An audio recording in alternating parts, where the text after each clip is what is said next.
Alright guys, it's time for another video. We've reached the time of year when, in my opinion, it's time for the winter tires to come out.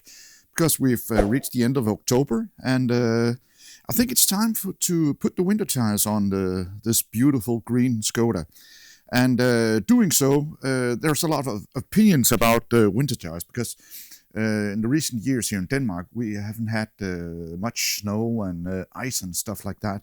So people tend to go to buy all weather tires or tires you can drive on all year around. And that's cool, and there's no problem. I don't have a problem with that because it's people's own decision what kind of footwear they want to put on their car. But in my opinion, there's only two things. There's winter tires, tires for driving in the winter, but in general, it's also because the summer tires doesn't work properly under 7 or 8 degrees, meaning that the rubber on the summer tires that I got on here tends to get a bit hard, and then you can feel it in the car that the grip isn't optimal. And the winter tires are made completely different, and the grip on the winter tires, because it's soft, the rubber is soft, has a whole nother level of grip. And in my opinion, the all-weather tires that you can drive on all year around, it's a bad combination of both. In winter, it's not good. In summer, it's not good. But some people have other experience with that, and that's cool. But here in the house, I got a set of tires for the winter and a set of tires for the summer. So that's my opinion. But today we're going to put the winter tires on this thing here, and I'm just going to show you how to do it, or at least how I'm doing it. So I got the tires all set up here. They're ready.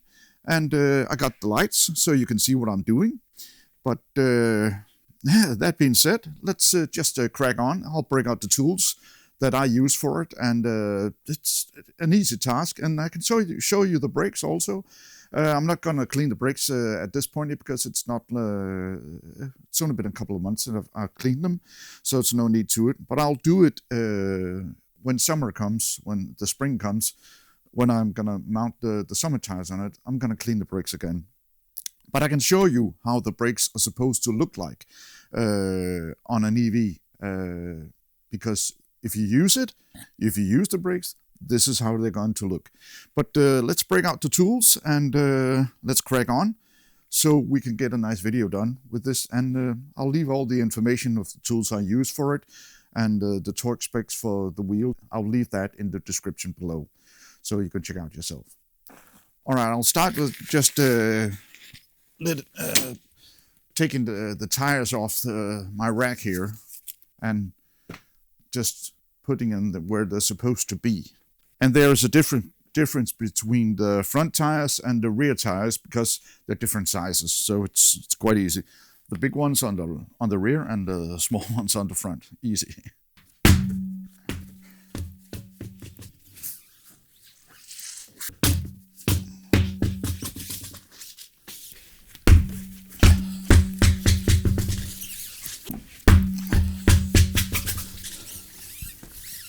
As you can see here, these are the rear tires.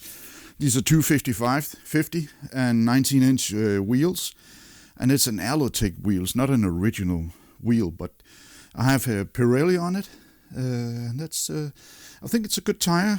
I had no problems with it, no blowouts or anything, no flats, nothing. And as you can see here on the pattern here, you can see which side they're going on. This is for the left side because the pattern needs to go in the driver's direction. And I think they got this season to go for it. So it's a 2-season tire, in my opinion. So next year I'm gonna get some new ones. I think let's take a look at the front tires. Yeah, the front tires are pretty much the same. So I'm gonna get 4 new tires when the winter season is over, because there's plenty of tread left. But when winter is over, I'm gonna get some new ones. So they've lasted 2 seasons. And I think that's okay. It's not an expensive tire because even though it's a big tire, it doesn't cost that much money. The thing that costs is, if you buy it yourself, is to get the tires mounted on the wheels. That costs a lot of money. So I'm gonna figure that out. But these are left tires, and I've already positioned the others here, so it's not a big deal. But I'll break out the jack and the tools needed for taking this thing apart. The bolts for the summer tires are different from the winter tires, so remember that. Now I got this rubber block for putting on the jack so I don't damage the car, but I'll show you where to put this rubber block, or the top of the jack. I'll show you that. As you can see here, there's a small arrow here, and that's where you're supposed to put the jack here. Just right here. Don't put it on this one here. No, that's a no-go. It's in here. Put it on this piece here, and then you're good to go. And it's pretty much the same on the rear side. The arrow is right here on top of the panel, and then you can lift it in here.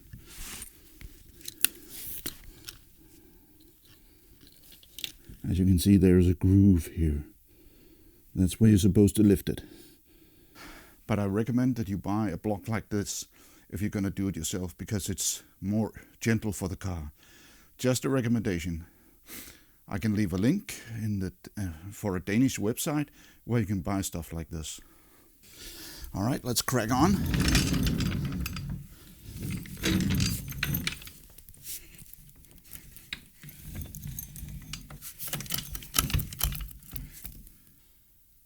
So you can see where I put the rubber pad from the jack, and don't put it on this here, it'll break.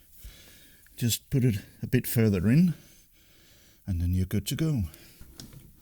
Just lift it up so the tire leaves the ground. No need to put it up higher. And then let's break out the tools. Alright, the things you're gonna need: 17mm socket, and if you have it, an impact wrench. If you don't have it, just a normal socket holder and a lever bar for taking off the wheels, but then loosen the bolts before you lift up the car. It's no problem. Let's go.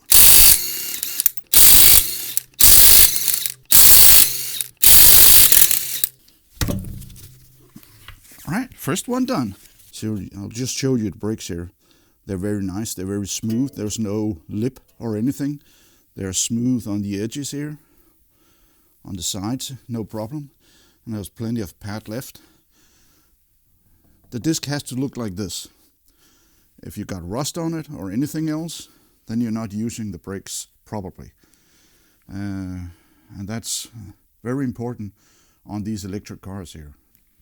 Right, and for good measures, I'll just clean the hub here with some sort of a plastic disc, or I can't remember the name of these, but they're good for cleaning hubs and very easy to use.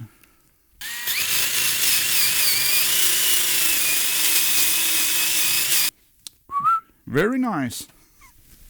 All right, I'm gonna put some copper grease on the edge of the rim here. I'm gonna put some copper grease, just this rim here. Don't overdo it. And a nice tip for you: when you do this, always screw the bolts in with your fingers all the way in. Don't use this one here. If you get the threads wrong, then you're fucked. No questions about it. Then you have a problem, a major problem. So use your fingers. It's easier and way cheaper. And then we can release the jack and move on to the rear.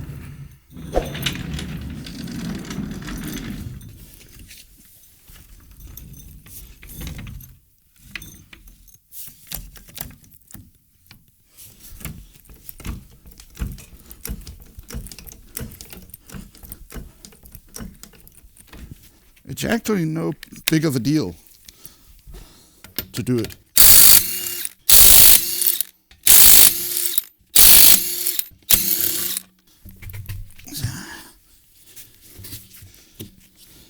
And I'll do exactly the same with my drill here on the rear. Easy peasy, lemon squeezy.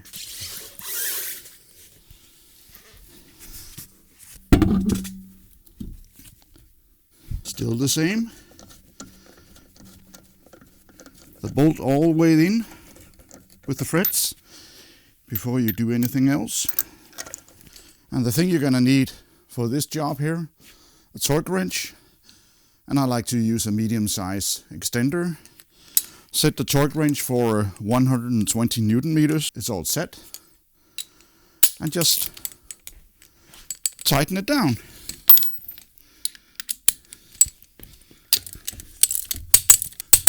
And the front.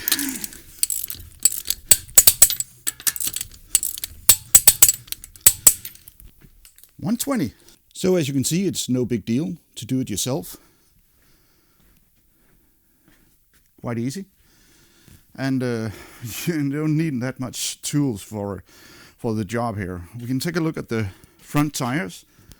These are 21-inch original wheels. I think they got one more season left for them. It looks like it. It looks okay. Let's see the rear wheel. How much is left?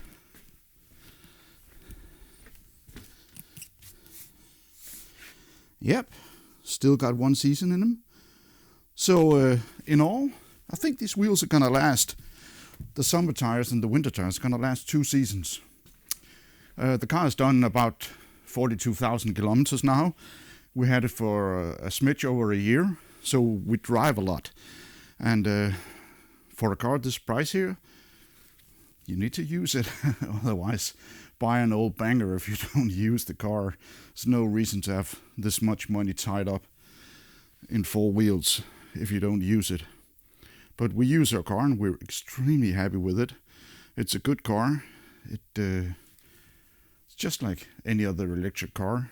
It drives the same with the mileage or the kilometers per kilowatt. So there's not much difference if it's a Tesla Y or something else like that. It's just the same, but it drives nice and it's extremely well built, and we're very, very happy for it. So it's just a matter of copy paste on the other side. I won't bore you with that. And when I'm done, I'll get back to you. All right, job done. There's no problem in that. That's pretty much it. All fixed up. And as I said, the torque wrench, 120 Newton meters. These are the tools you need. 17 millimeter socket. I like to use an extender for the torque wrench. It's no need for use for. You don't have to use it, but you can just put this on. And these 2 things here, my impact gun, I love it. Highly recommend it. You can also use something like this if you don't have an impact gun. It's pretty much the same thing. It takes a bit more force. And then this disc here for cleaning the hubs. So let's take a look at the tires in all.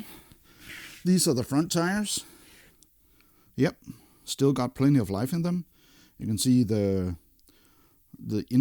wear indicator is here. There's still a lot of rubber left. Let's see the rear tires. Pretty much the same. A bit further down, but there's no uneven wear. Not that much. No, I think it's pretty much it. These cars here are prone for wearing their tires on the inner side. Some say it's because of the alignment of the wheels. I don't know about it. The first time we had the car in the workshop, because there was a fault on it, the tires were shaking a bit. The mechanic said to me that the wheels were worn on the inner side of the tire. I can't see it. And I've been fixing cars for 40 years. But anyhow, these guys are way smarter than me. so I'm not gonna contradict them, but I still can't see the wear, even though I use glasses. And the same thing here with I made a video about, I had a rock chip in this parking sensor, and they quoted me 5,000 Danish kroners for a new sensor and to take the bumper off and put it back on. I did it myself. It cost 500 kroners instead of 5,000. I bought a used one from I think it was a Volkswagen, what's it called, ID5, a GTX model. Had same colors, same numbers. It was all the same. All the numbers on the back side of the parking sensor was the same. It cost me about a little over 500 Danish kroners to replace it. Then again, I don't know anything about cars because I've been fixing them for 40 years. So I don't know shit about it. But I don't want to pay 5,000 Danish kroners for this job that I can do myself for about 500. And I changed the badge on it, and it looks great. When summertime comes, I'm gonna buy a spoiler set for it that includes a front lip and a lip for the rear, and not a roof spoiler, but to put here on the back end of the boot lid. It's gonna come summertime, and we're gonna make a video with that, how it is to put it on. There's also including some side skirts, but I don't like them. But let's see. It comes summertime, and we're gonna do it. But I think that's pretty much it. There's no reason that you can't do this yourself. The only thing I will recommend that you have a decent jack, not like I said, I'm gonna say it in US currency, $100 jack. Don't use that. Use a proper garage jack that you're sure will last, that can take the weight, because it's a heavy car. This is a 2-ton jack. That means it can almost lift the entire car off the ground. The car weighs 2.3 tons. So it can almost lift the entire car off the ground. So it can easily lift the car in each corner. It's about over 500 kilos in each corner. But please do it with a proper jack. Then you won't get in trouble. And as you can see, I didn't use anything to put underneath the car while I was doing this, because there's no need to it. Some might call me out on it and say it's dangerous and like that. But like I said, I've been fixing cars for 40 years, and I've been doing this for a very long time. And I never had an accident. But there's always a first time for everything. But anyhow, I'm gonna finish off the video here.